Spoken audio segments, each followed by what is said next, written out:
नमस्कार। उत्तर प्रदेश में चुनावी हलचल तेज हो चुकी है। उत्तर प्रदेश की 10 सीटों को लेकर चुनाव आयोग कभी भी तारीखों का ऐलान कर सकता है और 10 सीटों को लेकर काफी हलचल यहां पर दिखाई दे रही है, क्योंकि ये 10 सीटें हर एक पार्टी के लिए काफी महत्वपूर्ण हो जाती हैं। उत्तर प्रदेश में 9 सीटों पर उपचुनाव लड़ सकती है भारतीय जनता पार्टी, जबकि बात की जाए तो उपचुनाव से पहले यूपी में एनडीए और फूट की खबरें भी सामने आ रही हैं, क्योंकि सीट शेयरिंग को लेकर हलचल काफी बढ़ चुकी है और 10 सीटों पर जो बैठक हुई है उसमें 9 सीटों पर भारतीय जनता पार्टी चुनाव लड़ने जा रही है। और 9 सीटों को लेकर बात की जाए तो यहाँ पर 2022 में यहाँ समाजवादी पार्टी ने 5 सीटें हासिल की थी, जिसमें सीसामऊ, कटेरी, करहल, मिल्कीपुर और कुंद की सीट। 10 में से भारतीय जनता पार्टी को 3 सीटें मिली थी, फूलपुर, गाजियाबाद और यहाँ पर बात की खैर सीट, जबकि मजावा व मीरापुर, मजावा सीट जो निषाद पार्टी और मीरापुर आरएलडी के पक्ष में रही थी।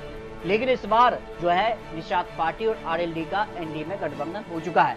लेकिन सीट शेयरिंग को लेकर माना जा रहा है कि निषाद पार्टी 2 सीटों की मांग कर रही है, एक मजावा सीट, इसके अलावा एक सीट अन्य, जबकि भारतीय जनता पार्टी एक सीट पर ही सहमत है और वो भी अपने सिंबल पर यहाँ पर मजावा सीट पर देने को निषाद पार्टी के लिए तैयार, जबकि मीरापुर आरएलडी के पक्ष में जा रही है गठबंधन के तौर पर। तो माना जा रहा है कि एनडीए में यहाँ पर निषाद पार्टी और बीजेपी में टकरार देखने को मिल रही है और इसका कितना नुकसान होगा। लेकिन भारतीय जनता पार्टी ने 9 सीटों के लिए 27 नाम पर विचार किया है, क्योंकि 9 सीटों पर वो चुनाव लड़ रहे हैं। मीरापुर आरएलडी कैंडिडेट के लिए यहाँ पर मिलने जा रही है, जबकि निषाद पार्टी कटेरी और मजवा सीट की यहाँ पर जो है बात कर रही है। लेकिन बात की जाए तो भारतीय जनता पार्टी यहाँ पर सीट देने को तैयार है, मजावा सीट, वो भी अपने सिंबल पर ये चुनाव के लिए सीट मिल सकती है, लेकिन निषाद पार्टी यहाँ पर मानने को तैयार नहीं है। तो ऐसे में माना जा रहा है कि यहाँ पर हलचल बढ़ चुकी है, उपचुनाव को लेकर काफी हलचल है और आरएलडी के खाते में यहाँ पर मीरापुर सीट जा सकती है, जो बड़ी खबर निकल कर आ रही है। 10 में से 9 पर भारतीय जनता पार्टी और एक सीट मीरापुर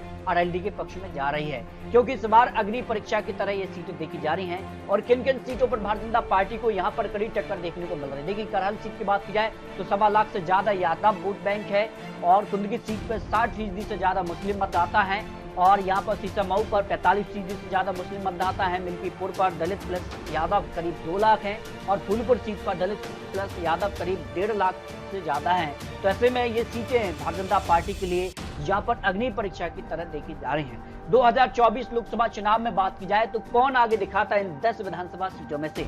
समाजवादी पार्टी ने 6 सीटों पर बढ़त हासिल की थी लोकसभा चुनाव दौरान और कांग्रेस ने केवल 1 सीट, बीजेपी केवल 1 सीट पर आगे दिखी थी, आरएलडी 1 सीट और 1 सीट अपना दल के पक्ष में रही थी। लेकिन इस बार आरएलडी चुनावी मैदान में होगी और यहाँ पर बात की जाए तो Congress party plus Samajwadi party का गठबंधन क्या बनता है, क्योंकि समाजवादी पार्टी ने 6 अपनी जो सीटें हैं उस पर अपने उम्मीदवारों का ऐलान कर दिया है। तो किन किन सीटों पर किसको बढ़त मिली, देखिए मैनपुरी सीट पर करहल जो सीट है वो यहाँ पर समाजवादी पार्टी ने लोकसभा चुनाव में बढ़त हासिल की थी। अयोध्या मिल्कीपुर सीट की बात की जाए तो इस सीट पर भी समाजवादी पार्टी ने बढ़त हासिल की थी। कानपुर सीसामऊ सीट पर कांग्रेस ने बढ़त हासिल की थी।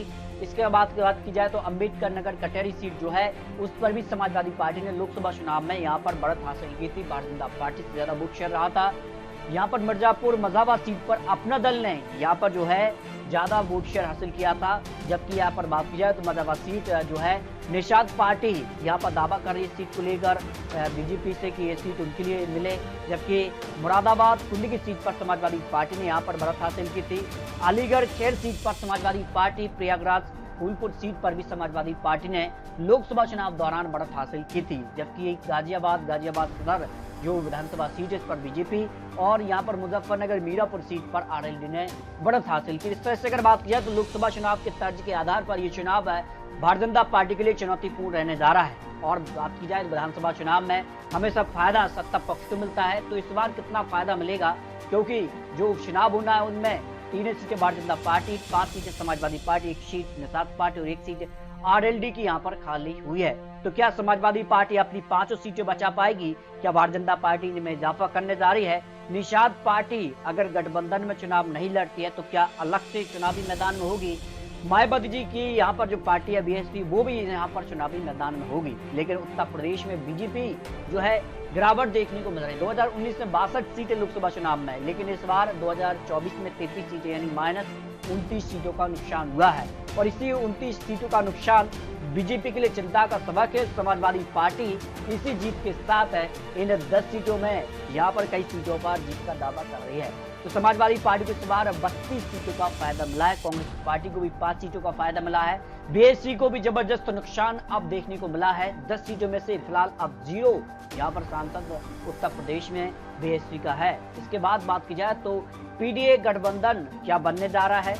अल्पसंख्यक के लिए 2 सीटें और पिछड़ा वर्ग के लिए 3 और दलित के लिए 1 सीट, कुल 6 कैंडिडेट यहाँ पर जो है पीडीएस समाजवादी पार्टी ने घोषित किए हैं। और अभी 4 सीटों पर जो है अभी तक उम्मीदवार नहीं उतारे। तो माना जा रहा है कि 4 में से 2 सीटें कांग्रेस के लिए मिल सकती हैं, 2 सीटों पर और समाजवादी पार्टी अपने उम्मीदवार उतार सकती है, जो यहाँ पर आंकड़े दिखाई दे रहे हैं। लेकिन उत्तर प्रदेश के उपचुनाव को लेकर यहाँ पर जी न्यूज यहाँ पर ICPL का जो सर्वे सामने आया है उसमें भारतीय जनता पार्टी 6 विधानसभा सीटों पर बढ़त हासिल कर रही है, जबकि समाजवादी पार्टी को 4 सीटें। अब भारतीय जनता पार्टी एनडीए गठबंधन यहाँ पर बात की जाए तो काफी हलचल दिखाई दी है। गठबंधन बनता है या नहीं बनता है, जबकि समाजवादी पार्टी और कांग्रेस में भी जो है माना जा रहा है कि क्या गठबंधन बनेगा या नहीं बनेगा।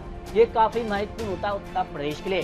तो उत्तर प्रदेश को लेकर आपको क्या लगता है, उत्तर प्रदेश में इन सीटों पर किसका पलड़ा भारी होगा? क्या एनडीए या फिर गठबंधन, क्योंकि 5-5 सीटें यहाँ पर खाली हुई हैं और ऐसे में अपने अपने जीत के दावे किए जा रहे हैं। और इसके अलावा अगर बात की जाए तो यहाँ पर जो है झारखंड में भी विधानसभा चुनाव की हलचल काफी बढ़ चुकी है और झारखंड में अगली सरकार किसकी बनने जा रही है इसको लेकर अपने रख सकते। इसके अलावा महाराष्ट्र में भी इसी साल विधानसभा चुनाव होने जा रहे हैं। तो बहुत जल्द यहाँ पर महाराष्ट्र, झारखंड और यहाँ उत्तर प्रदेश के अलावा यहाँ राजस्थान, बिहार और कई राज्यों में उपचुनाव यहाँ पर होने जा रहे हैं। तो और लेटेस्ट और महत्वपूर्ण जानकारी के साथ फिर मिलते हैं, तब तक के लिए जय हिंद, जय भारत।